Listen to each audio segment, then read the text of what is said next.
वालेकुम students, welcome to world of education. और आज हम वर्ल्ड ऑफ एजुकेशन की इस वीडियो के अंदर CS 301 का लेक्चर नंबर 6 जो है वो कवर करने जा रहे हैं जनाब। तो लेक्चर नंबर 6 को स्टार्ट करने से पहले मेक श्योर कि आपने प्रीवियस लेक्चर को ज़रूर सुना हो ताकि आपको हर चीज़ की समझ आ जाए। और आपकी समरी में भी यही है कि हम स्टैक को इस्तेमाल कर रहे थे, स्टैक पे बात कर रहे थे। तो आपने स्टैक डेटा स्ट्रक्चर को अच्छे तरीके से इनिशियलाइजिंग से पढ़ना स्टार्ट करना है। स्टार्ट करते हैं लेक्चर को।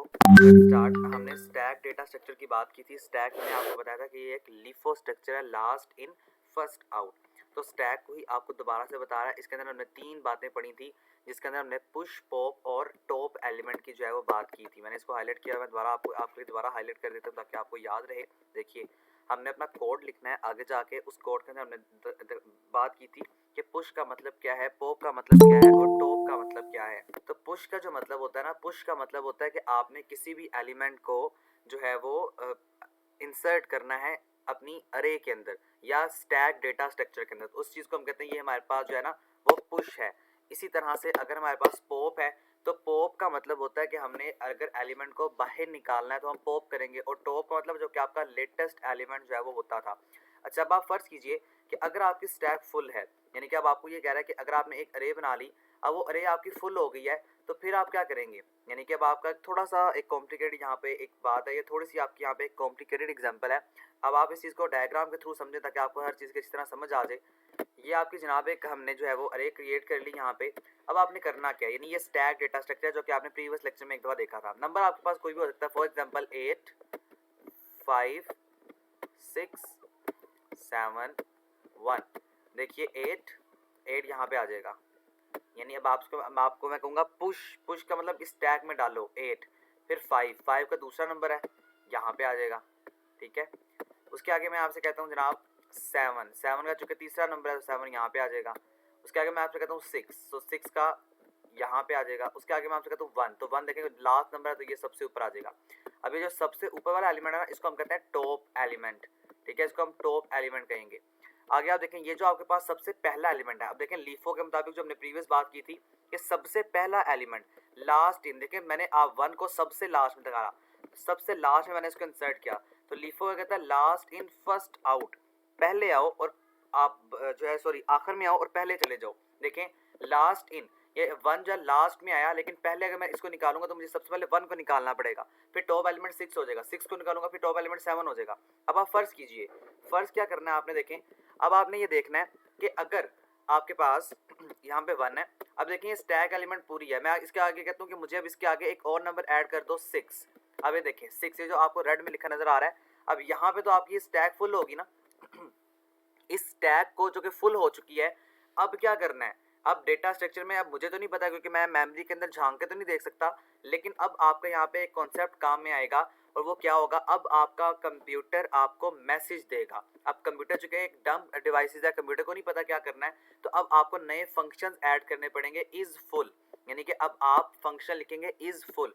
अब इज फुल का फंक्शन हम क्यों लिखते हैं जनाब, तो इज फुल का फंक्शन हम इसलिए लिखते हैं क्योंकि हमें अगर स्टैक पूरी हो जाए, भर जाए, जिस तरह यहाँ पे देखें स्टैक फुल हो चुकी है, तो ये स्टैक जो ये फुल है, अब इस स्टैक को फुल होने की हमें एक मैसेज या हमें एक पैगाम दे दिया जाए और हमें बता दिया जाए कि आपकी जो स्टैक है, आपकी जो मेमोरी है वो पूरी हो चुकी है, बस अब कोई भी नंबर मजीद ऐड हम नहीं कर सकते हैं। तो इसीलिए हम इस्तेमाल करते हैं इज फुल मेथड। ठीक है, इसकी रिस्पॉन्सिबिलिटी होती है कि अगर आपकी स्टैक पूरी हो गई है और अगर आप किसी भी एलिमेंट को देखें, बिफोर ट्राइंग टू इंसर्ट, अगर आप कोई भी एलिमेंट इंसर्ट करते हैं तो उससे पहले एक मैसेज आपके पास आता है, ठीक है आप पुश कर लें अभी मेमोरी है। और अगर आपके पास मेमोरी नहीं है तो आपको कहता है कि आपके पास कोई मेमोरी अवेलेबल नहीं है। उसके आगे हम आते हैं इज एम्प्टी के ऊपर जनाब। इज एम्प्टी का मतलब है कि अगर आपने पूरी मेमोरी, जिस तरह देखें ये दोबारा से हम इस चीज़ को थोड़ा सा फाइनलाइज करें तो ये देखिए बस मेमोरी पूरी होगी। अब मुझे सारी मेमोरी को अगर खाली करना है तो मैं क्या करूंगा, मैं सारी मेमोरी को खाली करने के लिए यहाँ पे इज एम्प्टी का ऑपरेशन इस्तेमाल करूंगा। तो इज फुल का मेथड है, या इज फुल का मतलब है कि अगर आपने मेमोरी को फुल कर दिया है और अब आपको उसको एक मैसेज के जरिए आपको जानने की ज़रूरत है, तो हम इस फुल का जो है वो मेन कॉन्सेप्ट इस्तेमाल करेंगे। और अगर इज एम्प्टी होगा तो इसका मेन मतलब है कि आपने पूरी मेमोरी को या पूरी स्टैक को खाली करना है। ठीक है, अब हम आते हैं जी लिंक लिस्ट के ऊपर, यानी कि जो भी आपने प्रीवियस लिंक लिस्ट पढ़ी थी उसी के साथ अब आपको स्टैक को यूज़ करना बताएगा। यहाँ पे देखिए वही फंक्शन बार बार जो मैं आपको 2-3 दफ़ा ऑलरेडी बता दिए। पुश का मतलब किसी भी एलिमेंट को इंसर्ट करना, पॉप का मतलब किसी भी एलिमेंट को रिट्राइव कर लेना, निकाल लेना या खत्म कर देना।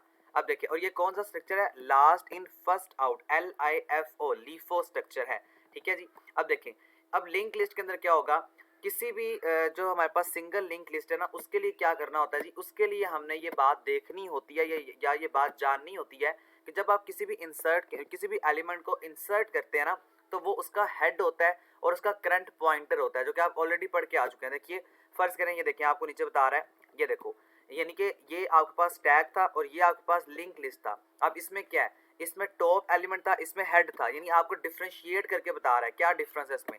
इस चीज़ को मैं आपको हाईलाइट भी करके दिखाता हूँ। देखिए, इसको हाईलाइट करने से पहले मैं आपको एक जो मेन कॉन्सेप्ट है उसको याद करवाना चाह रहा हूँ कि हमने जो लिंक लिस्ट थी उसके अंदर हमने पढ़ा था कि जो पहला एलिमेंट होगा वो हेड होगा, लास्ट वाला एलिमेंट जो होगा वो टेल होगा। तो यहाँ पे देखें, ये जो बिल्कुल फर्स्ट एलिमेंट है वो क्या है, वो टॉप एलिमेंट है। तो यहाँ पर डिफरेंस क्या है, ये टॉप है, ये हेड है, ठीक है। अब ये देखो, अगर आपने इसको कन्वर्ट करना है किसी भी लिस्ट के अंदर तो आप बड़ी आसानी से कर सकते हैं। कैसे, ये 1 यहाँ पे चला जाएगा, उसके बाद, क्योंकि अब मैंने आपको बताया है कि 1 निकलेगा तो उसके बाद आप नेक्स्ट नंबर निकाल सकते हैं। ऐसा नहीं है कि आप डायरेक्टली 2 को निकाल लें, इस तरह पॉसिबिलिटी ही नहीं है, क्योंकि ये लीफो स्ट्रक्चर है। 1 आ गया जी, 1 यहाँ पे आ गया, उसके आगे टॉप एलिमेंट कौन सा हो गया, 7 यहाँ पे आया, फिर दोबारा टॉप एलिमेंट कौन सा हुआ, 5, तो 5 कहाँ आया, यहाँ पे आया, फिर उसके बाद टॉप एलिमेंट हुआ 2, तो 2 यहाँ पे आ गया। तो ये आपकी लिस्ट जो है वो खाली हो गई और ये लिस्ट के अंदर कन्वर्ट हो गया। तो इस तरह से आपने काम करना और बड़ी आसानी से आप इस चीज़ को कन्वर्ट भी कर सकते हैं। तो ये देखिए, लेफ्ट साइड पे वो कह रहा है स्टैक है, जबकि राइट साइड पे आपकी लिंक लिस्ट है। तो 2 पार्ट जो कि आपको बता रहा है। अब आपको पॉप के बारे में बता रहा है, यानी कि ये जो मैंने आपको तमाम तरह डिटेल बताई है वही इसी चीज़ को एक्सप्लेन कर रहा है। सिंपल उसने फ़र्क क्या बताया है, 1 है ना, इस 1 को मैं पॉप करूंगा, पॉप करके इस लिस्ट के अंदर मैं ऐड कर दूंगा, इंसर्ट कर दूंगा, ठीक है। इंसर्ट हमने पढ़ा था, ऐड हमने पढ़ा था, नेक्स्ट पढ़ा था, करंट पॉइंटर पढ़ा था प्रीवियस कॉन्सेप्ट में लिंक लिस्ट में, और हमने इसमें टॉप पढ़ा, पुश पढ़ा और पॉप पढ़ा। पुश का मतलब इंसर्ट करना और टॉप का मतलब कि आपका जो एट द स्टार्ट होता है एलिमेंट है, और पॉप का मतलब किसी भी एलिमेंट को निकाल देना। That is all the information जो कि मैंने आपको प्रोवाइड कर दी है। मैं उम्मीद करता हूँ कि आपको इन्फॉर्मेशन याद रहेगी, इंपॉर्टेंट आपके पेपर में, स्पेशली क्विजेस के हवाले से। इंट देखिए, ये आपका होल कोड है, मैं थोड़ा सा इसको जूम करूँ ताकि आपको इस तरह समझ आ सके। ये आपका पॉप है जी, पॉप का मतलब निकालना। अब आपने देखिए क्या करना है, वो जो आपने ऊपर काम किया ना उसको सिंपल निकालना है। कैसे निकालेंगे, इंट एक्स, एक्स का मतलब है कि इंट जो वैल्यू है उसको क्या करो, हेड वैल्यू में जाके उसको निकाल दो और उसको हेड वैल्यू में जाके सेव कर दो। यानी कि वो कह रहा है कि यहाँ से, कहाँ से, ये जो आपको नजर आ रही है ये वाली 1 वैल्यू, इसको टॉप से निकाल दो और हेड में जाके सेव कर दो। उसके आगे 7 है। अब वो काम आपका रिपीट होता रहेगा, देखें। फिर उसके बाद आप कहते हैं हेड के बाद जो भी नेक्स्ट मेथड आ रहा है, गेट नेक्स्ट, उससे नेक्स्ट पे ऊपर चले जाओ, उसको डिलीट कर दो और आखिर में रिटर्न करवा दो। एक सिंपल सा कोड था जिसके अंदर सिंपल आपको ये बताया जा रहा है कि आपने कैसे वर्किंग करनी है, कैसे काम करना है। अब ये देखें, वो आपको क्या कह रहा है यहाँ पे कि अब फर्ज करो यहाँ पे कोई एलिमेंट नहीं है, तो डेफिनेटली यहाँ पे भी कोई एलिमेंट नहीं होगा। अब टॉप एलिमेंट यहाँ पे वो कह रहा है 7 है, तो यहाँ पे हेड कौन सा होगा, वो भी 7 होगा। उसके आगे 5 है, यानी सिंपल सी कॉमन सेंस की बात है बिल्कुल सी, यहाँ पे जो आपको बताई जा रही है कि बहुत ईजी है, ठीक है। यानी यहाँ पे जितने नंबर होंगे उतने यहाँ पे नंबर होंगे, बाकी अगर आप ये नहीं भी बनाते ना तो आपका काम चल जाएगा। तो ये आपका एक बेसिक कॉन्सेप्ट है जो कि आपको बताया जा रहा है, ठीक है। नेक्स्ट पे आप आए तो ये सारा कोड आपका वही है जो मैंने आपको पहले समझा दिया, सिंपल। अब आपको नेक्स्ट 7 के साथ जो है वो देख के बता देगा।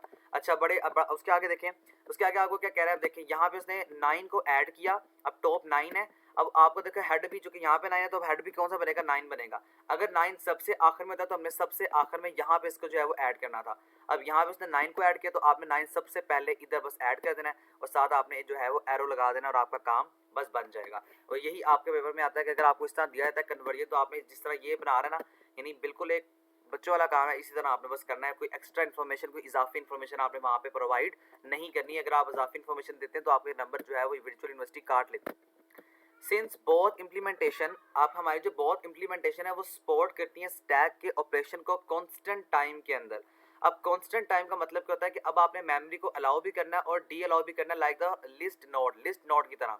देखिए इसके अंदर क्या बात बता रहा है आपको, ये देखो, यही आपके पास लिंक लिस्ट है। अगर मैं इसको जी कर दूं तो यहाँ पे देखिए, अच्छा जी 857। अब आपने इसको ऐड करना है। देखें जैसे आप काम करेंगे ना, जिस तरह ये 8 है, इस 8 ने आना है यहाँ पे, इस 8 को आप यहाँ पे ऐड कर दें। 5 ने आना है जी यहाँ पे, इस 5 को आप यहाँ पे ऐड कर दें।